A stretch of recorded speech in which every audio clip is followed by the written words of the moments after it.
आप कहें तो मैं आपको सुनाऊं, ये कंजूस की कथा बहुत अच्छी है, सुनाऊं?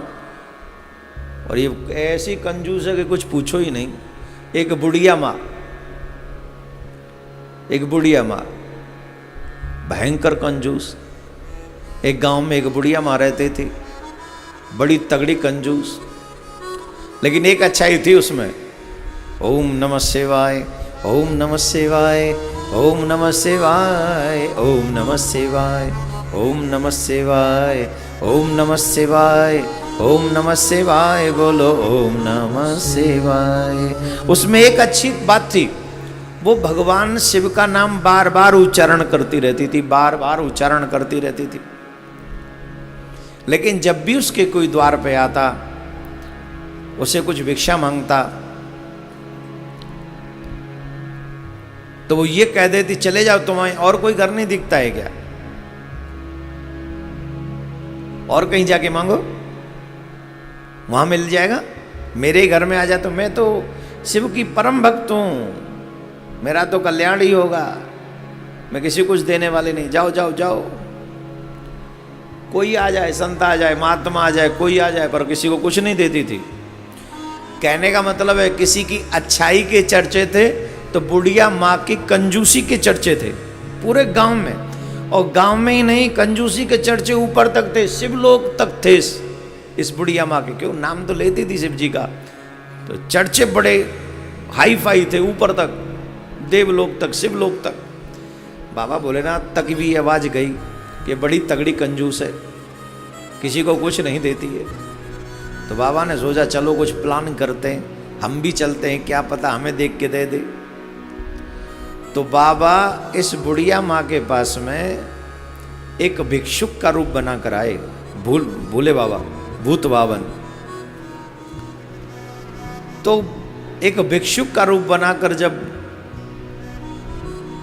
भोलेनाथ बुढ़िया माँ के पास में गए, मैया के पास गए, तो मैया से कहा भिक्षाम दे, भिक्षाम दे, भिक्षाम दे, भिक्षा दो। अब डायरेक्ट मना करना ठीक नहीं लगा उसे, बोलेगा थोड़ी देर बाद आना। बाबा थोड़े गांव में घूम घाम के फिर आए, भिक्षाम दे, भिक्षाम दे। अरे बोले बाबा थोड़ी देर बाद में आना। सुबह सुबह पहुंचे थे, दोपहर को आए, अब दोपहर को कह रही थोड़ी देर बाद आना। बाबा बोले सही चर्चे हैं मैया के, झूठ नहीं है, मिलावट नहीं है, मैया सही है। पर बाबा तो बाबा बोले आज हम देखें कि कब तक मना करती है। फिर गए, थोड़ी देर बाद शाम सीख लौट आए, बोले भिक्षाम दे, भिक्षाम दे, अब तो भिक्षा दो। अरे बोले बाबा अब शाम हो गई, अभी रात्रि का भोजन बना नहीं है, थोड़ी देर बाद में आना। बाबा बोले कोई बात नहीं। फिर 2-4 राउंड लगा के आ गए गांव के, फिर लौट के आ गए, बाबा भिक्षाम दे। अरे बाबा अब तो तुम लेट हो गए, हम तो खा के हो गए, निर्चू हो गए हम तो खा के, अब तुम अपने आप देखो, फिर आना। बाबा बोले कोई बात नहीं, आज याई गांव में रुकेंगे हम रात में, देखें तो सही तू कितना मना करती है। दूसरे दिन भोर होते होते फिर बाबा पहुंच गए, भिक्षाम दे, भिक्षाम दे। अब तो मैया से रहा नहीं गया। मैया बोली बाबा तू तो मेरे ही पीछे पड़ गए हो, या पूरे गांव में कोई ना दिख रहे होगा तो जरूरी है मैं तो डायरेक्ट नहीं कर दूं, जब ये अच्छा लगेगा मैं ना देना चाह रही, तो समझ में ना आ रहा हो। समझदार आदमी बैठे कहें जो इशारे समझ जाए। और तो दोपहर सवेरे आएगो मैं नहीं कर दी, एक बाद में आई हो, फिर एक देर बाद आएगो मैंने बाद में आई हो। 4-5 बेर तो जब कह दी बाद में आई हो, या को मतलब है यहाँ आइयो ही मत, तू समझ रही हो ना है। जट बाबा समझ गए कि मैया वाकई दिल से कंजूस है, ये सब वैसे ही नहीं, तगड़ी कंजूस है। आके तो कितने पीछे पड़ जाओ, पर या के हाथ ते एक दानों नहीं निकले। तो बाबा भोलेनाथ कहा करते भिक्षुक के रूप में आए, जट बाबा चले गए, बोले मैया नहीं देगी। समय तो समय, धीरे धीरे समय खिसके हो। काउ गांव वाले ने कही मैया कछू तो काऊ दे दो कर, मरेगी तो नरक में जावेगी, तेरे हाथ से कछू ना छूटो। तो वो मैया कहो करे मैं मरूंगी तो शिवलोक जाऊंगी, कहूँ नहीं जाऊंगी मैं। इतना नाम जपते हूँ मैं शिव जी को, ओम नमः शिवाय, ओम नमः शिवाय। सीधे शिवलोक जाऊंगी और कहूं नहीं जाऊंगी। अब गांव बारे में कहें तेरी मर्जी। अब वो समय भी आ गए हो जब बुढ़िया माँ को समय नज़दीक आ गए हो, और जब समय नज़दीक आयो तो बुढ़िया माँ को शिव के दूत नहीं दिखे, यम के दूत दिखे। अब तो यमराज के दूत जबरदस्ती फांस में बांध के वाकू काल फांस में खींच के ले जाए वे लगे। अरे तुम कौन हो, तुम कहाँ से आएगे? मुझे तो शिव के दूत ले भी आएंगे, मैंने तो बड़ो नाम जपे हो शिव जी को। तुम कौन हो, तुम कौन हो? गलती से आए गए? बोले गलती से ना आए, पूरे पढ़ लिख के आए। आज तेरो समय समाप्त है और तू शिवलोक ना जा रही, तू सीधे नरक चलेगी हमारे संग। जी का कहें तो मैंने इतनो शिव जी को नाम जपे। वो बोले नाम जपे, नाम जपे के अलावा और कुछ करे तेने? तेने द्वार पे आए कितने अतिथि तेने निराश कर दिए। का हुआ तेने अपने हाथ से चपाती तक नहीं खवाई। चपाती छोड़, रोटी छोड़, अन्न को एक दानों तक तेन ना दियो। अब तो चलनो पड़ेगा, चल हमारे संग, अब तो चलना ही पड़ेगा। अब बुढ़िया रोवे लगी, हाय हाय जिकावे हो। बोले भैया एक काम कर दो, दया नेक्स्ट इसी तो दया कर दो। बोले कहा? बोले तुम सांचे को मुँह नरक में ले जा रहे हो? बोले हाँ डेफिनेटली। बोले भैया एक काम करे, इतना शिव जी को नाम लियो है तो ने कितनी सी तो दया कर दे।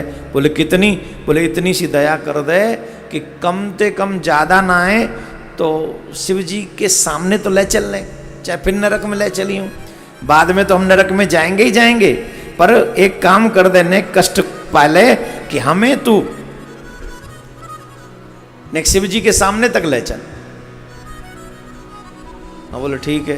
अब इतना नाम तो जपे हो तो दया आएगा ही। बोल चलना है, मान नहीं तो लेके चल रहे।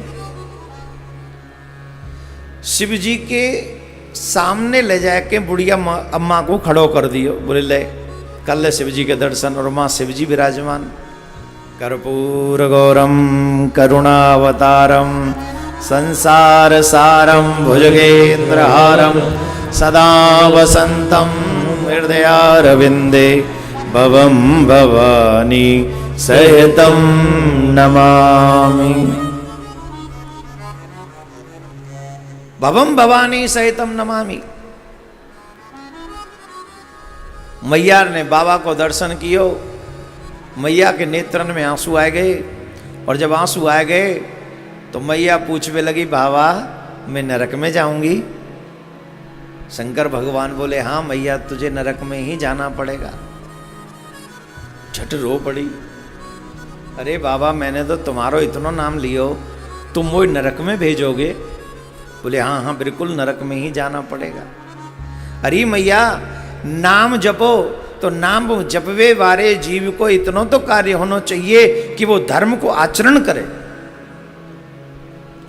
और धर्म को आचरण यह है कि जब कोई हमारे द्वार पे आवे तो हमें वाकू कछु दे के विदा करना चाहिए, नहीं तो हमारे जीवन के सबरे सुकृतन को वो ले जाए और अपने पापन को हमारे यहाँ छोड़ जाए। तुम्हारे द्वार पे इतने बार लोग आए, तुमने काऊ को फूटो दानो नहीं दियो। और की तो बात छोड़ मैया, मैं खुद तेरे यहाँ आयो, तेने 5-7 चक्कर लगवाए, तेने मोह एक दानो नहीं दियो। बता अब मैं तो कैसे शिवलोक में राख लूं? इतनी कंजूस तू नागबन के बैठी है, तो पे कछु है नहीं, तेरे आगे बालक नहीं, तेरे बालकन को तेरी जो भी सामग्री है को भोगे वारो कोई नहीं, बाके बादू इतनी कंजूसी। अब बता तू कैसे स्वर्ग में जा सके? बता। है बाबा जी तो मुंह पतो ही ना आई, मुंह पे तो अपराध है गो बाबा, एक बेर मौका मिल सकत हो? बोले अब क्या मौका चाहिए? बोले बाबा कछु दिन के ही सही, पर एक बेर अवसर दो। बोले हाँ तुमने हमारा नाम बहुत जपा है, इसलिए हम तुम्हें 1 हफ्ते का मौका दे सकते हैं। मरी भई बुढ़िया अम्मा नाम के प्रभाव से 1 हफ्ता का पुनः जिंदी कर दी भगवान ने कि जा, और वही शरीर में जाके समा गई, फिर से जिंदी हो गई। मरी हुई अम्मा फिर से जीवित हो गई नाम के प्रभाव से। बोले तुमने हमारा नाम जपा इसलिए हम तुम्हें 1 हफ्ते का मौका दे सकते हैं, अवसर दे सकते हैं। तो वो बुढ़िया अम्मा आई और वो शिव जी वाली सारी बात याद ही है, सबरी बात, और आके फिर ना बैठी मैया चैन थे, फिर ना बैठी मैया चैन थे। फिर का करे हो? बोले काऊ है बुला, अब पहले आवे तो ना दे भाई, अब बुलावे पंडित जी ने, आओ महाराज मेरे यहाँ भोजन करो, खूब हलवा पूड़ी खवावे महाराज जी, कबू खीर खवावे, और जब कोई ना आवे तो बनाए बनाए के वहाँ भेज के आवे, काऊ वस्त्र दे, काऊ बर्तन दे, काऊ अन्न दे, काऊ जल दे। जल को बड़ा महात्म है जेठ के महीना में, अन्न का दान बड़ा महत्वपूर्ण है, वस्त्रों का दान महत्वपूर्ण है, जो जो आपको चाहिए वो दान आपको करना चाहिए। तो मैया ने सब कछु दान कियो, 4 पाई भी दान करी, बीजना भी दान करो, आजकल एसी पंखा दान करते हैं लोग, पहले बीजना करते थे, है ना, और पैरों में पहनने वाली चप्पलें भी दान में करी।